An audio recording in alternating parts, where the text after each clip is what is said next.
We are here to talk about Lean Startup and for Agile Product Management. Wow, interesting. First of all, if you don't know me, my name is Angel Medinilla. We have a couple of interesting information in these slides.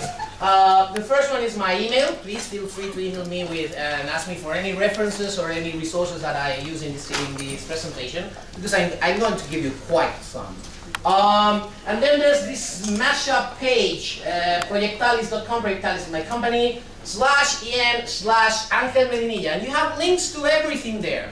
Every slide deck, every talk that I've done, every course that we are doing, the Scrum course, the coaching course, the Kanban course, the product management course, everything is there. Okay, so you can download the slides of the course you like, and we have plenty of information. And if you couldn't note down any information that I have in these slides, please don't care that much, because today I'm going to be uploading these slides to SlideShare.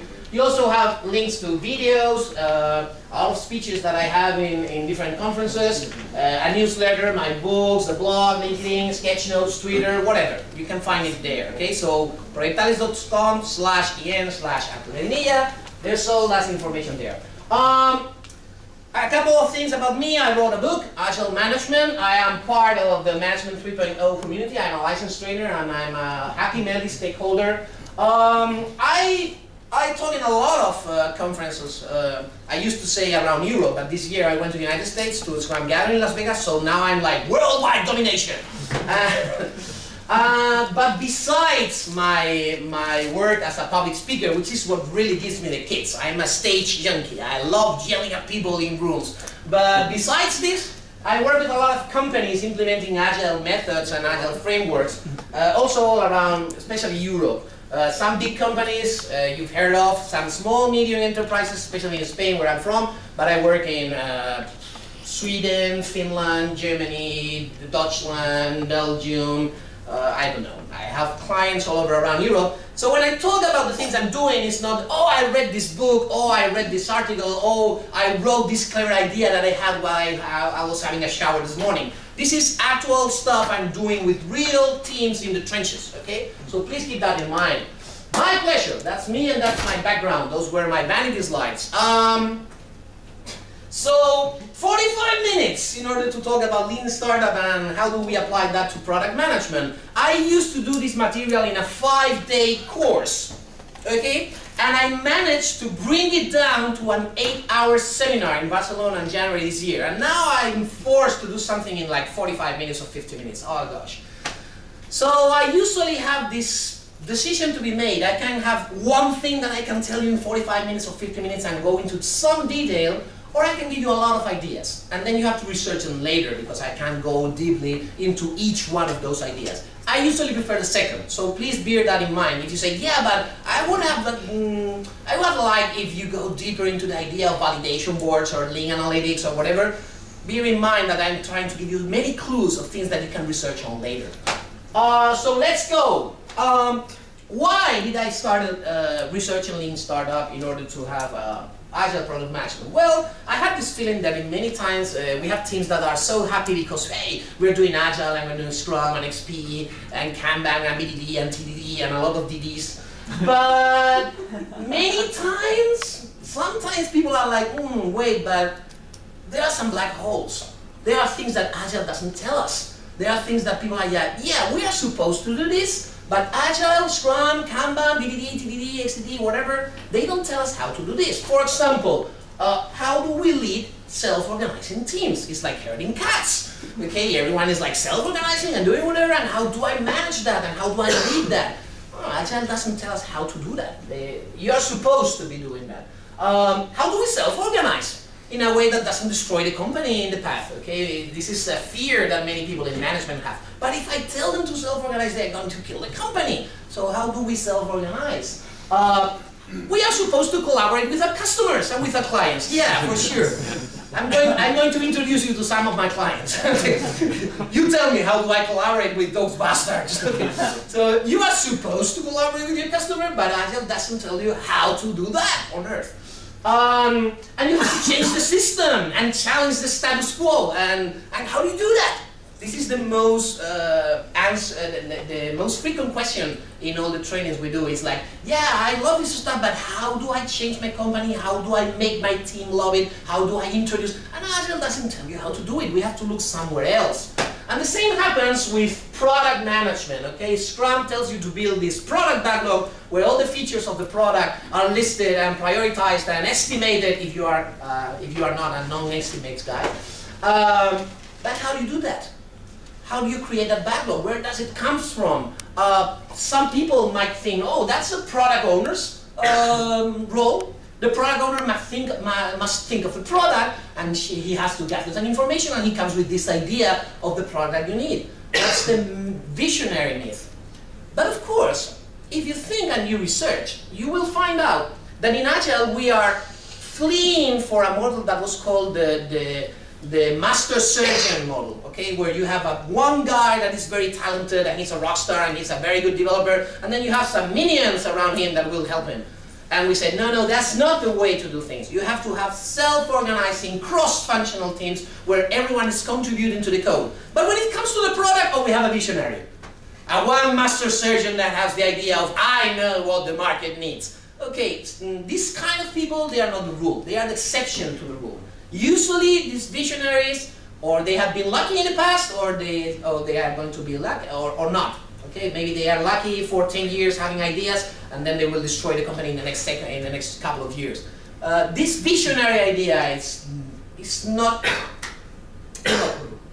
It doesn't sound like the kind of things that we should be doing in an Agile environment.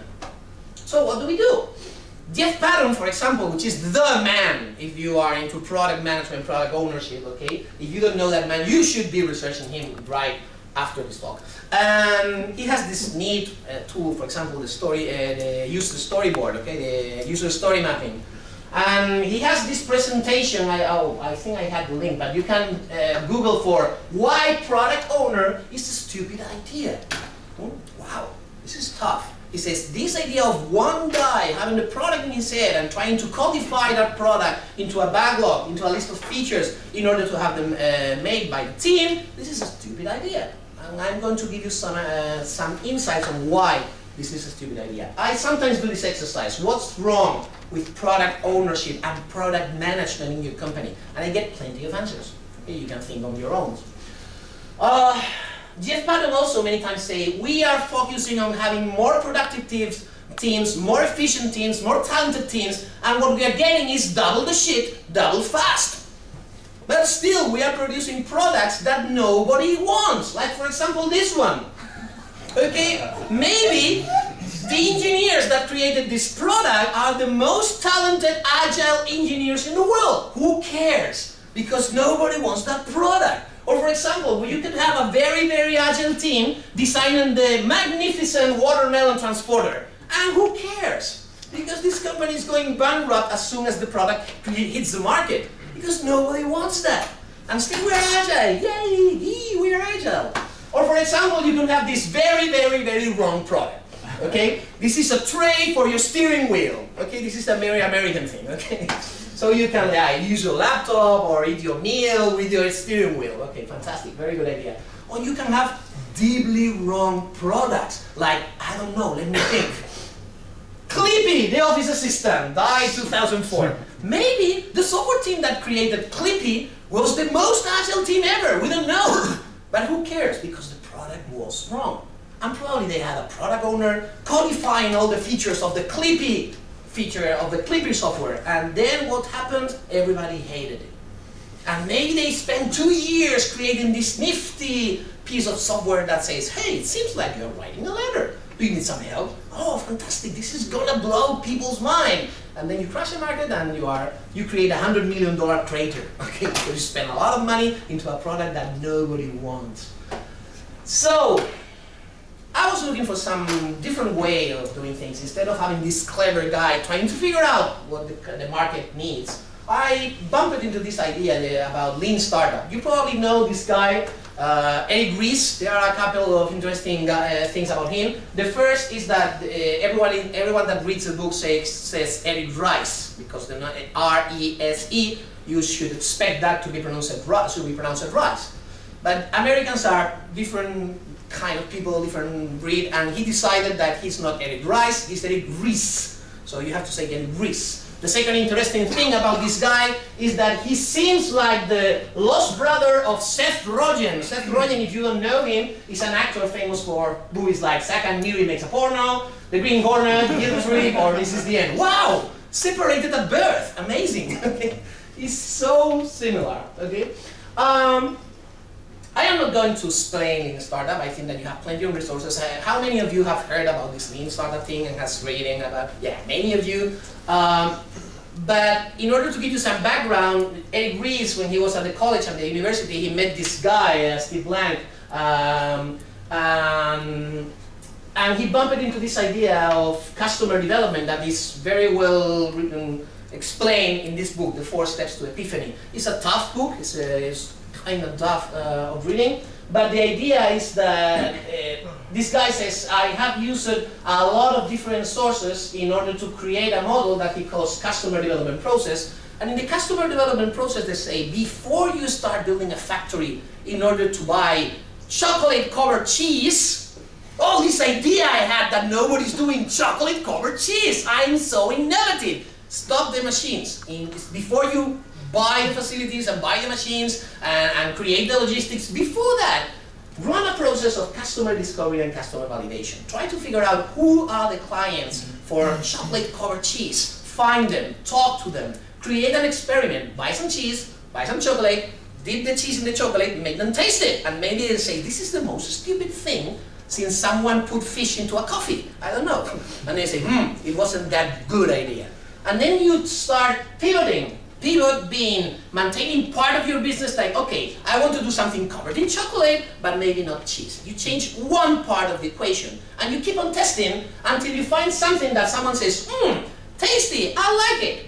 And then you need to validate a market, because one person is not a market. You have to find out that there's enough people that wants that product that justifies the business model that is behind this idea. So you say, okay, I'm gonna make money selling, I don't know, peanut butter with chocolate. Then you find a lot of people, you make some studies, and you find out there's enough market that justifies the investment and the effort of creating a company that is selling peanut butter with chocolate, but not cheese with chocolate. Okay, I don't know, maybe I have an idea there.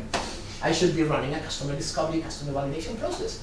He talks about listing your assumptions, customer, problem, solution, who's my customer, what's the problem, what's the solution to that problem, and creating an MVP. We're going into that later on. And he says that you have to validate all those assumptions, everything that you think of that your client or your customer might like. Even many of the things that your customer tells you that he needs. I need this. This is an assumption, because how many times you create something and then the client never uses it? According to Standish Group, that's like 64% of the time. 64% of the features are never used or seldom used. Okay? So, I imported and I'm using some ideas that comes from the Lean Startup body of knowledge, and I'm using them for Agile product management. And I'm going to give you some of them, probably not all of them, but some of the most relevant and the most, the ones that create more different when you try to do Agile product management. Number one, you have to develop a vision of your product. Many times we are like, hey, we have to launch this new website. Okay, let's start listing the pages and the navigational tree, and let's do the UX and the interface and the look and feel. And you have to stop and say, okay, what are we trying to achieve with this website? What's the goal? Sometimes we don't have a vision of why are we doing this product. If you can't answer the question, why are we doing this? Or if the answer to why are we doing this is because the customer says so, then you should stop and think twice, because maybe we are not building the right thing and we end up with a product that nobody wants. So I like to use this BEAR target outcome format. For example, here you have some visions for very, very well-known companies, like, for example, organize world's information, make it universally accessible. Who's that? Google, thank you so much. Find and discover anything you might want to buy online. Who's that? Amazon. Amazon, thank you. This is tricky. Be the worldwide authority on kids, families, and fun. Who's that? There are two probable options. IKEA? Kids and fun, IKEA? Not necessary. I'm sorry? Pentagon. Pentagon. I don't know that one. I don't know that company. Disney. The other option would be Toys R Us or something like that, but it's Disney, okay? And then you have, be the #1 car company in America and one of the great American brands. That could be General Motors or Chrysler, okay? Perfect, but you can picture it. Find my iPhone. Well, there's an app that is where is my iPhone, find my iPhone. That's an iPad, an app that you have for your iPhone, okay? Fantastic. Find gay people near me. What's that? And how do you know? There's an application that's called Grindr, and I always use that as a joke. Okay. File too big for email. What's that? Dropbox. Okay, so you can picture a very complex company like Amazon or Dropbox, or for example, put a man on the moon and get him back alive before 1970. Who's that? NASA. Okay, so it's a huge company, very, very complex, but you can give a vision with a small sentence where you have a verb, a target, and an outcome. And this is one of the first things that I try to do with my team, my product team, when we are starting a product. Okay, this is part of the inception of the product. Another thing that you need that is good to have a vision. I'm sorry, I'm so tired. It's good that you have a vision that helps you think on the problem you're trying to solve, instead of the solution. Many companies are solution focused. It's like, for example, there's this story about this company that was selling electric drills, you know? And then the CEO asked his management board, what do we sell here? And they were like, oh, electric drills. And he was like, no, what do we sell here? And then another guy was like, I know the answer. We sell the best electric drills, and we sell the American way of life. And he was like, no, we sell holes in the wall.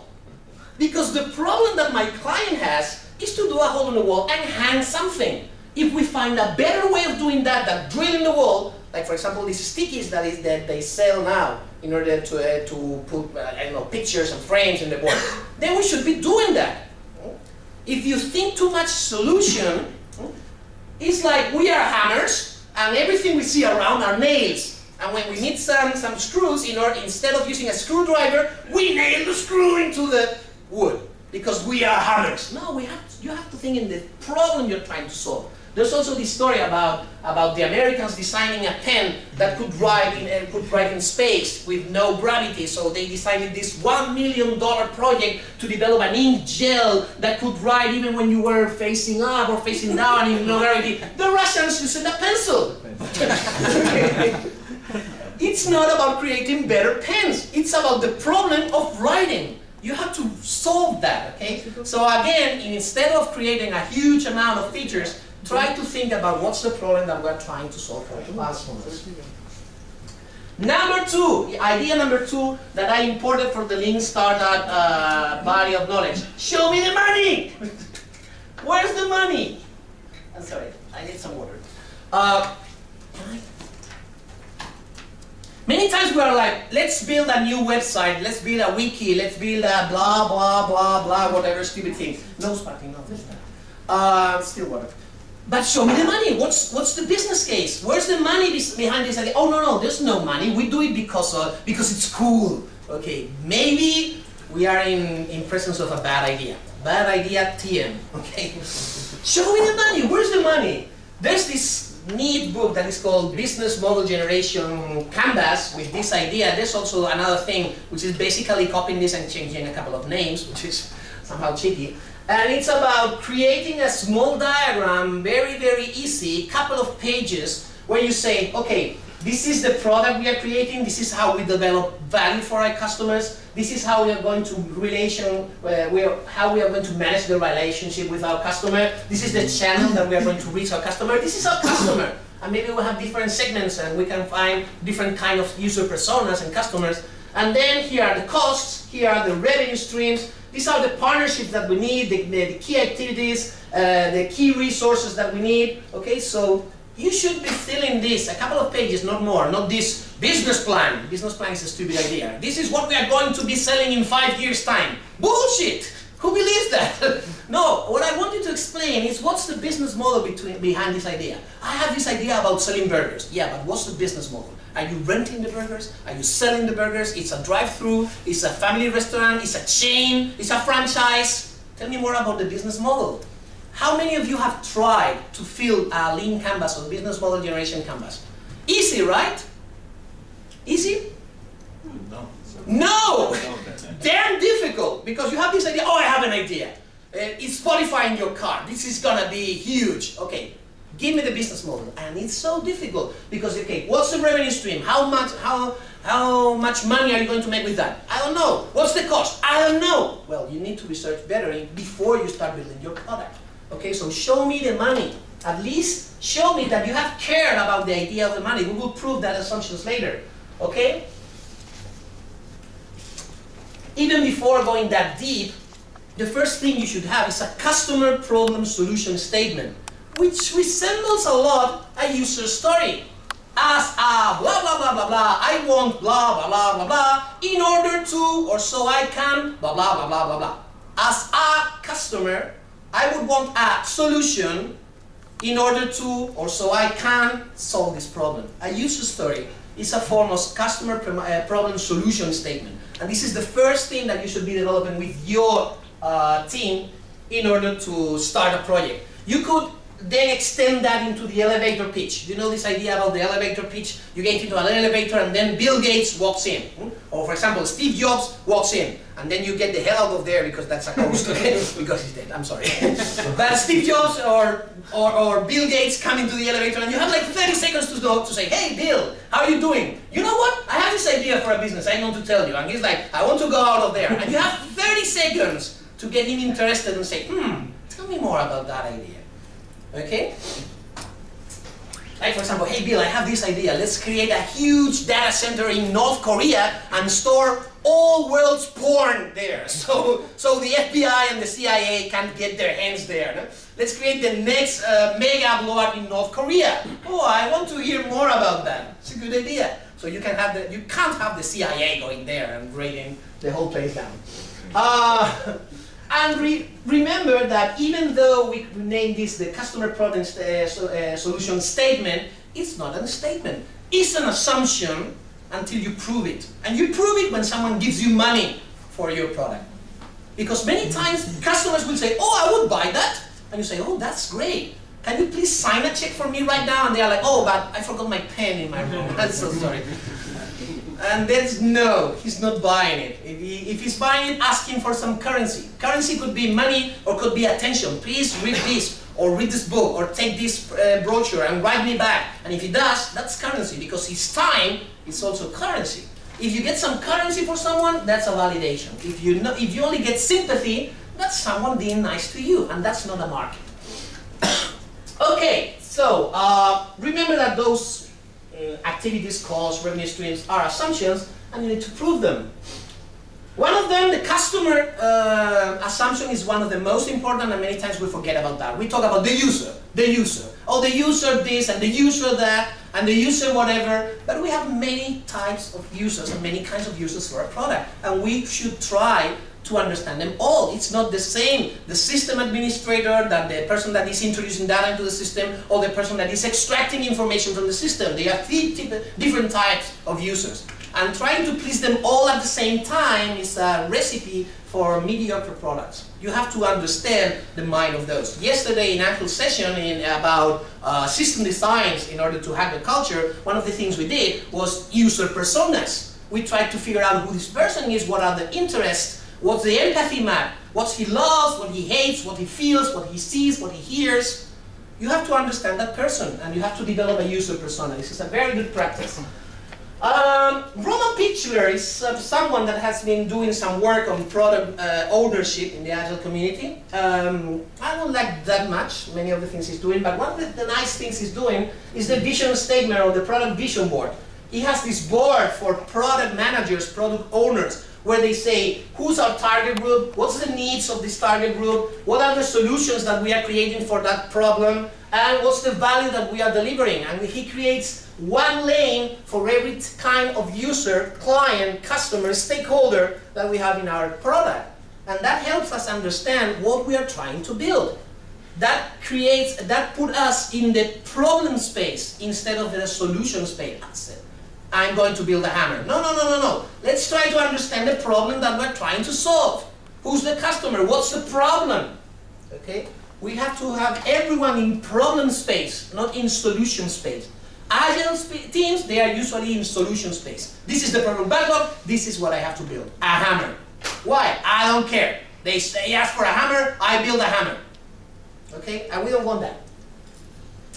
So number three, third thing that are important for lean startup in order to have better product management. You have to test your assumptions. How do you test your assumptions? You create minimum viable products. Minimum viable product is a very misleading name because it's not about creating minimal products. In fact, minimum viable products should not be products at all. Minimum viable products are experiments, spikes, technical spikes, for example. Proof of concept. We create this model of the house and we show it to the customer. And this is not a product. Nobody's ever going to live here. And we don't evolve that, iterate that into a real house. It's not the way we do it. We create this model, he says, that's exactly the house I want. And then we throw the model out and we create the real thing. So a minimum viable product is not necessarily a product at all. It's not about creating a minimal version of minimal features of your product and releasing it to the market. We are not thinking about releasing it to the market. We are creating an experiment. Like for example, when we create an accurate model in order to create airflow tests of the product. Because this is cheaper than creating a real plane and then crash it because it's wrong. We create something small that we can fail. Remember Lee's keynote yesterday? Make it safe to fail. If you create a small model of the house and it says, I hate it, it's safe because we invested, what, 1 week, 2 days, and we spent some cardboard and glue. That's safe to fail. But if you create a whole house and then a client says, I don't want it, I hate it, bring it down, create it again, that's a huge crater. So for example, computer simulation, or for example, testing your product with real customers in a small scale, like those people in the supermarket that say, try this cheese with chocolate. And everyone was like, oh, what's this? Oh, it's safe to fail because it was cheap to do it and we can test that in the morning in one supermarket. And if it works, then we go to more supermarkets and test it. And then we see that it only happens in Bucharest. Bucharest people like cheese with chocolate, but it doesn't happen anywhere else. So now we know our market.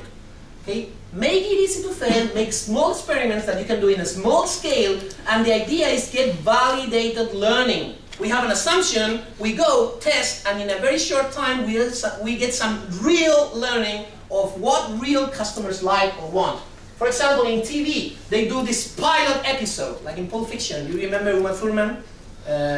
Mia Wallace, okay, she was in this, she did this episode for TV, what was the name in English? It was like, in Spanish it's Bella Fuerza Cinco. They did they tried to do a TV show, they made one pilot episode and they found out that people hate it. So they didn't do the whole series. You get a contract for one episode and if it works, then we do the whole series, but if not, not. There was this movie in Spain that was called Vivancos 5. And the subtitle was, if people like it, we will do the 4 first movies. So this is a way of testing your product, okay? You can do a storyboard, so you can explain how customers will be interacting with your product, or you can create this sign-up model where you say, hey, lemonade, sign up. As soon as we have 10 people paying for lemonade, we will do lemonade. But I'm not using a bunch of lemons only to find out that it's December and people don't feel like having lemonade. When I have the customers, then I build the product. Dropbox did that. They created a flash video, fake video of, hey, look, I get this file, I get it into this folder, and whoa, it appears miraculously in another computer. And they did a flash video and they put it online. And they say, you want this product? Sign up. And in 1 week, they had 80,000 people signing up for the product. And they were like, damn, we're gonna... Now we have to build it. Oh crap. So you have to understand that learning is way more important than launching. Many product owners doesn't understand that. They live in the short term and they only see that they have to release something on Friday. But it's more important to know that what we are working is the real thing that the customer wants, that launching very fast, like in 4 months or 5 months, and then finding out that nobody wants a product. In fact, the whole idea behind Agile and small iterations was learning fast, release early, release often, and learn and create a feedback loop. And this is what we are creating with assumptions and being a startup. Another nifty tool that you should be looking at is the validation canvas from the Lean Startup Machine guys. There's even a video explaining how they use it. They list all the customer problem solution hypotheses, and they identify the core assumptions. Core assumptions being those that, if proven wrong, invalidate all your business model. So you have to prove that right or wrong very, very fast. And they create experiments in the riskiest assumptions. And then they validate or invalidate. And depending on the validated learning, on the invalidated learning, the things that we now know that we were wrong, they create pivots and pivots and pivots, and they start validating something. And the idea is to be very, very fast creating these cycles of validating learning. Decrease the time and money spent between pivots, experimenting, and validating learning. Roman Pichler also has this idea of from the vision board, you remember customer, problem, solution, value. From there, he moves to another stage where he has this product canvas, and he talks about user personas, ethics, design, how the product will look like, storyboards, things like that. Constraints, what's the budget, what's the performance that we are expecting, what's the time frame, the deadline. He also talked about journeys like workflows and how the different users will interact with the product. And then he started doing stories. And here are ready stories that will go into the product backlog. And you can put that in the wall, and everyone knows where the product is coming from, which is something very important as we are trying to state. So you can investigate Roman Pichler's product canvas. Number 4, this is a very, very important lesson learned from the Lean Startup community. TTFU, talk to your fine users, okay? Get out of the cave. Get to the streets, find your customer, get your developer to know your customer, to talk to your customers. Sometimes I go to my clients and I will like, you need your developers to talk to the customers. And they are like, what? Yeah, you need your developers to talk to the customer. The developers? Yeah. My developers? Yeah. And they are like, have you seen my developers? Come on! We need them to meet. Great things happen when developers and product owners and Scrum Masters and managers meet with the customers and the clients and the real users and spend some time hanging out and talking about the problem they are trying to solve. They find out critical information, okay? So you have to get off the cave. The problem that we have with the developers, they have the comfort zone, okay? They love the touch of the keyboards. It's so difficult to get them to talk to actual human beings, okay? And you have to learn how to do that, because you have to get out of the building and spend time searching for your users and talking for your users. I have some clients where we are doing really, really interesting things that are even going to the street and entering a shop and saying, hi, we are a job-seeking application online. Do you use it? Yeah, I use it. Okay, tell me how you use the information on the streets. Okay, it's like monster.com and things like that. I'm InfoJobs in Spain. It's part of the Shipstead group, which is very well known all around Europe. And they are going to the streets and they are entering random shops saying, hey, do you use our product? Yes. Oh, fantastic. Tell me about how you use our product. Do you use our product? No. Why? And they are learning a lot. Okay? So number 5, and I'm going to start putting some gas into the presentation. Oh no, we have like 15 minutes more, I'm sorry. Yes, yes. Okay, I can take it easy then. You always need to go iterative and incremental, okay? And I find in my work with different companies all around the world that many people don't actually understand the idea behind iterative and incremental. They are doing something like this. We build phase 1, and then we build phase 2, and until we have phase 3, there's nothing that we can use. And this is not the idea. It's not phase, oh crap, this is not what the client, what the customer wanted. Because then you ship that to the customer, and he says, oh, it's nice, but it's so dark. And also this position, I don't like it. I would prefer it to be like this. And you're like, oh crap, I have to draw the picture again. No, it's not possible. We cannot do changes. And they are like, but you're supposed to be agile. You should be embracing change. And you're like, yeah, but you don't understand. We cannot change that. It's the architecture of the product. That means that you don't understand Agile. You should be able to make those changes. The idea is you make a small sketch of the whole product, end to end, the backbone. Alistair Coburn calls that the walking skeleton. Okay? And sometimes we talk about the minimum viable product, which is in another terminologies. It's something that resembles the whole product end to end. It's the minimal vision of the whole product end to end. If you have been doing story mapping, it's the first line of the most important things that you have in the story map. And you have to build that fast and first. And then the client sees that and says, oh, I don't like the position of the hands. I want it to be like that. And then you say, okay, right now it's easy. I can erase this hand and draw it again. It's not that expensive because there's no much to change. You validate this. Then you go into the color pattern. And he says, oh, this is so dark. I want it red. Okay, I will put it red, whatever. And then you have something that says, maybe not for the museum, but if I print it and I put it in the entrance, it's going to be a nice poster.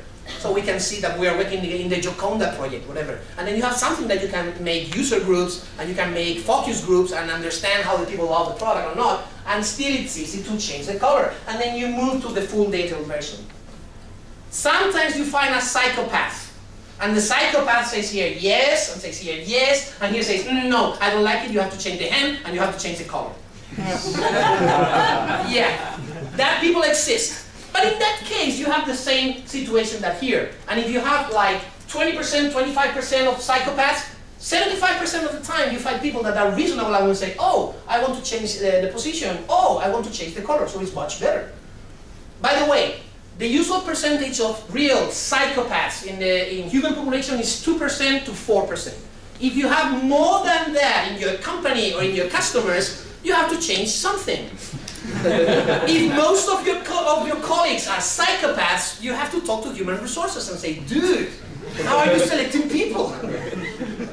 And if all your customers are psychopaths, maybe you have a product that is very suitable for psychopaths. But if it's not, you have to talk to salespeople. Dude, I know it's easier to sell to psychopaths because they want to get you into their nests and say, now you're mine. But dude, try to sell products to some nice people too, okay? 2%, 4%, nice, right. Also, if you have an organization of 200 people, there are 4 psychopaths. Find them. And if possible, kill them twice. Okay? So, we have to create, to design the product in order to be iterative and incremental. We have to design the backlog in order to have a working version of, a minimal working version of the system as soon as possible. And this has to be done from the beginning because most of the time, customer will want to see the most nifty, neat, beautiful animation first because it's very beautiful. But that's not the minimal working version of the product. If you had like 5 days to do something, what would you do? You wouldn't start doing like neat colors and animations, and you wouldn't hire an orchestra to play some music for the applications. You will do something rough and dirty. You have to release something that you are ashamed of. Oh God, it's so ugly. That's the minimum viable version of the product. That's what we're searching first in order to have some validation. Okay? So there are many tools that you can use in order also to make it collaborative. It's not that the product owner goes to his room and creates a backlog. This is the same idea that we had when project managers would go into the room and create a project plan. And now we don't do that. We get everyone together and they create a sprint plan and a product plan and a roadmap. So this is the same idea. Let's create the product all together. This is a collaborative game. So you can do inceptions, you can use Garrett stack. This is something that they use in UX, in user experience, like talking about the goals of the product, and then the scope of the product, and then the targets, and then the structure, and then the look and feel. Okay, you go deeper and deeper. There are tools like story maps, like impact mapping that is becoming more and more popular. We start like, what's the goal? What are we trying to solve? What are the things that help me achieve that goal? What are the things that are impediments for that goal? And for everything that is something that helps me, or some impediment, well, it's the people that are related to that impediment or to that thing that helps me. And we start getting information about how to use those people, those things, how to remove those impediments. You can draw a customer ecosystem. When we did the customer ecosystem at InfoJobs, job searching place online, they started and say, we have like 4 elements in the customer ecosystem. We have the people seeking jobs, we have the people offering jobs, then we are here producing the web, and then we have our stakeholders. And I say, nice try, nice start, let's work it over. And we ended up with 85-ish elements in the customer ecosystem. Different kind of customers, different kind of suppliers, different kinds of stakeholders, different people inside the organization building the product, and we started looking at the relationship between them. And we understood new things that we should put into the product in order to make everyone happy. Okay, you have to look at the whole ecosystem, not only the user.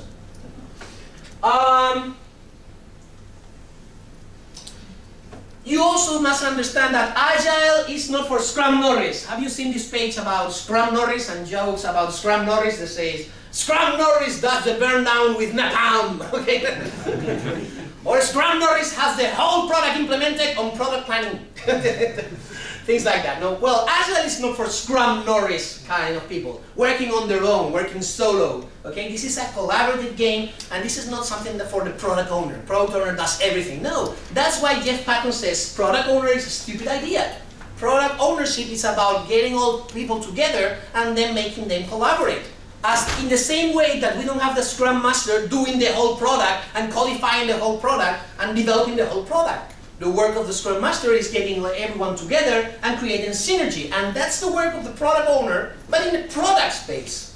Okay? We should be getting everyone to collaborate. Number 6, sixth idea that I imported into product management, into Agile product management. Define and understand your funnel, and define and understand your success metrics. There are many kinds of funnels, meaning that for example, imagine a web page, okay? You have a web service, whatever, a .com, an online service, and you have first in the funnel, you have a lot of people visiting your site. That's acquisition.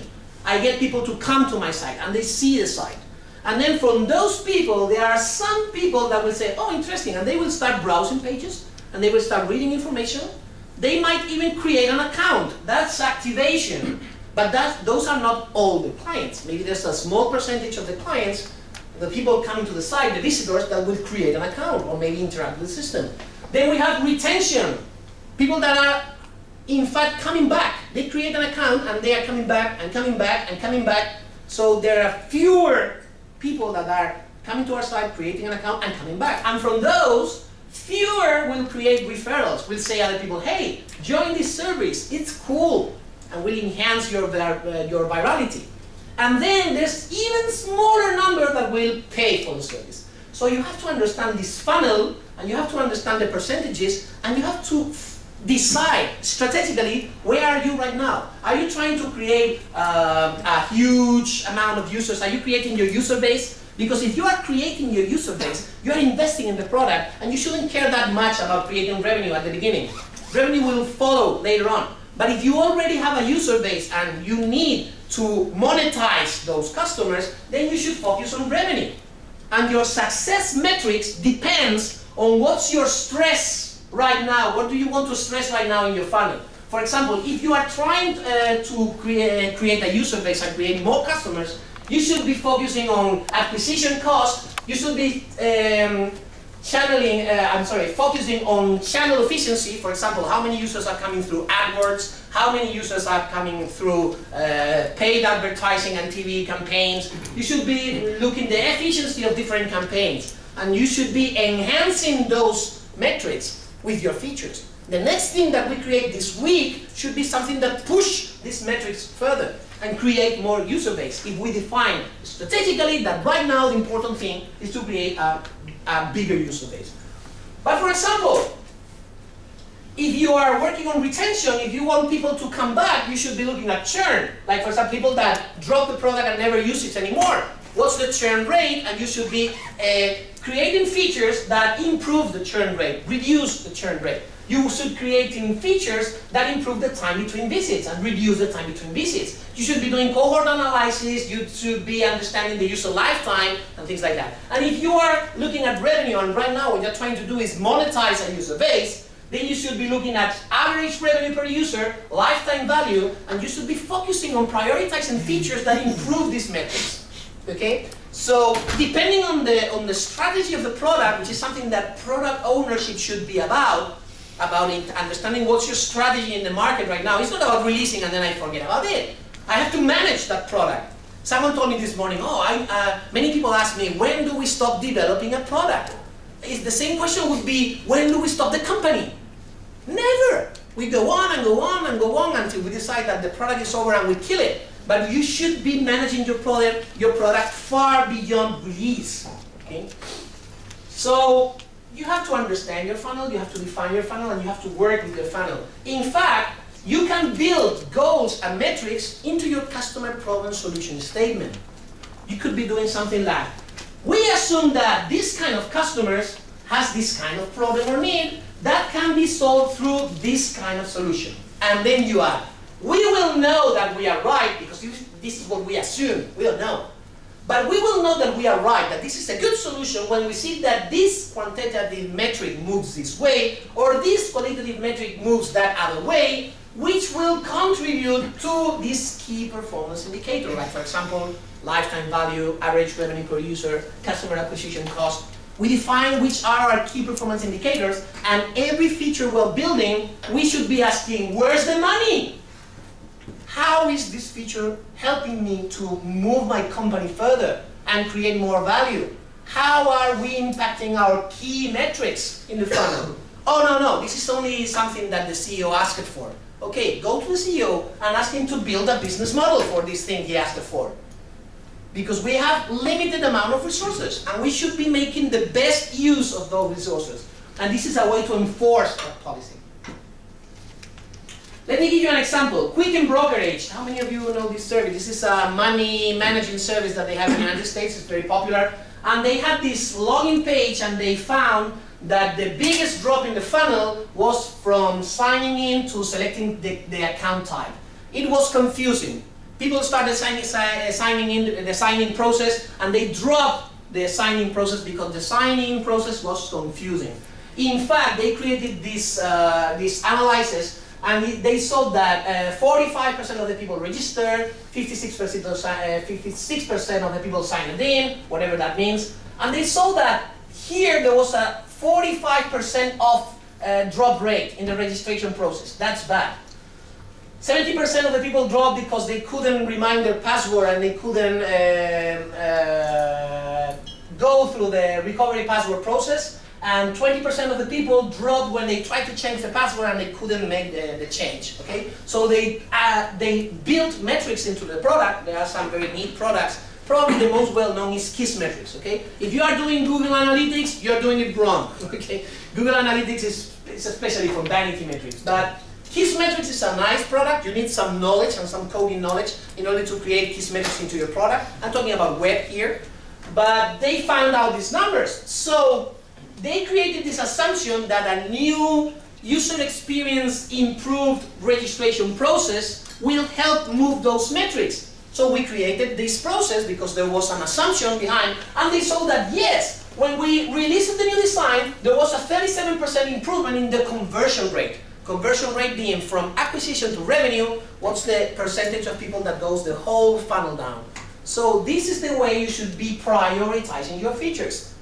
You should be prioritizing your features depending on, according to your assumptions on how are they going to contribute to the value and the wealth of the company. Okay, number seventh thing that I learned from the Lean Startup community that I'm doing now in product management. Keep your product simple. This actual website is a very good example of what we call feature creep. Features creep into the product. Everyone is asking for features, asking for features, asking for features, and you're putting features in your product, features in your product, features on your product, and you reach a point where your product is not usable anymore. Okay? So you need a backlog prioritization framework. Prioritization is not a matter of this one, or a matter of who's shouting more. I want my feature! That's the one that we are building because he shouts the loudest. This is not India, we are not driving. Okay? If you drive in India, the priority goes according to how loud is your honk. I guess priority. You don't have priority. Ask Saket, he's from India, he will confirm this story. Okay? So you need a good prioritization framework, and the framework should be known to everyone. In Kanban, people say, we have explicit policies. Why do we need explicit prioritization frameworks? Because when we say, we are doing your feature, but we are not doing your feature, he's going to be mad at me. And then I can point the framework and say, hey, Hartl, come here. See, you see that your feature is not a priority, his feature is, because the framework is well known. You know what you should be asking for if you want your feature to be the top priority. You should be looking for example, for features that improve our key metrics or whatever.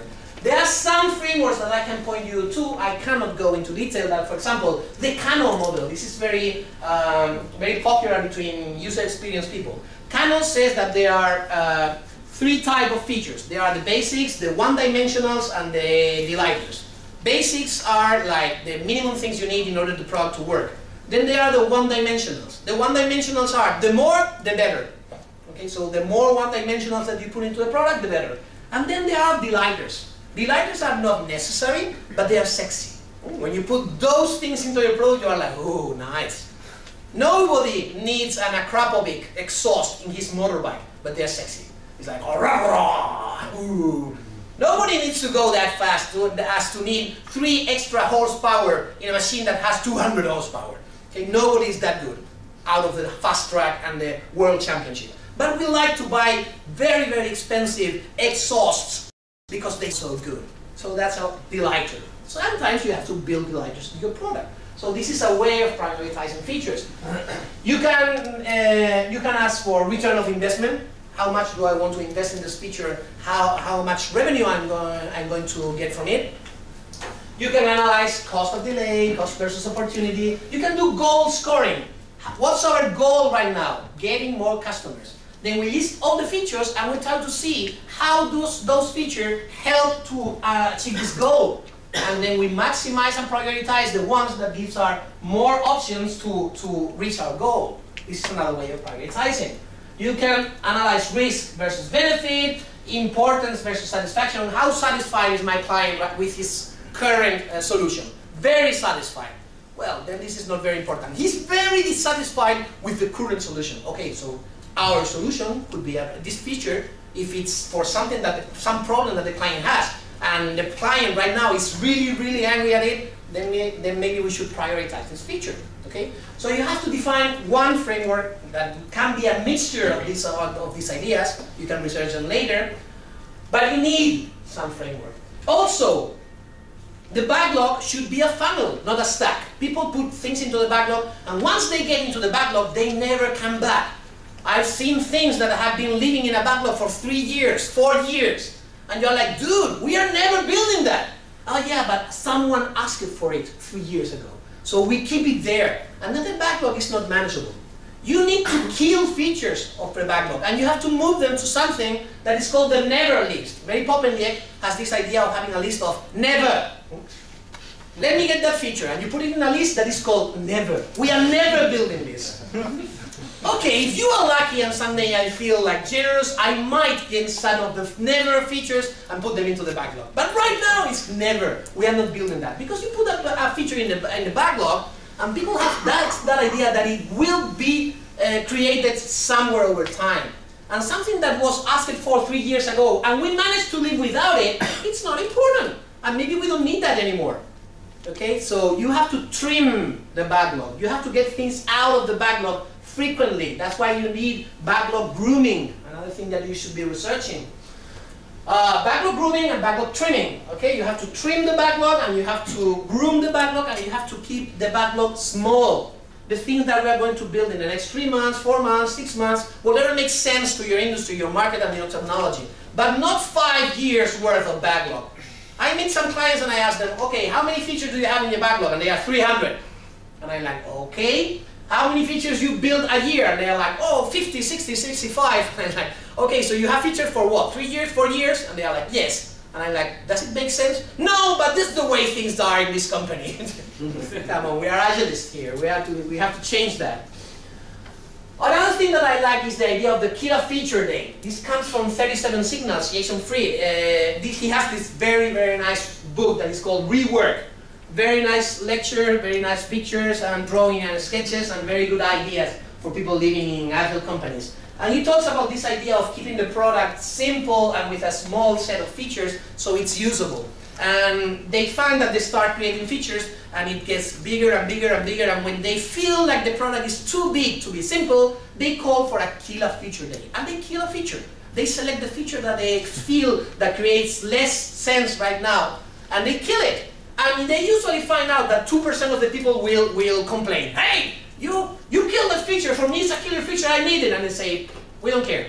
The feature is over. But if they find out that 20% of the people are angry and say, get the feature back, then they are ready to do a rollback and get the feature back. It's safe to fail.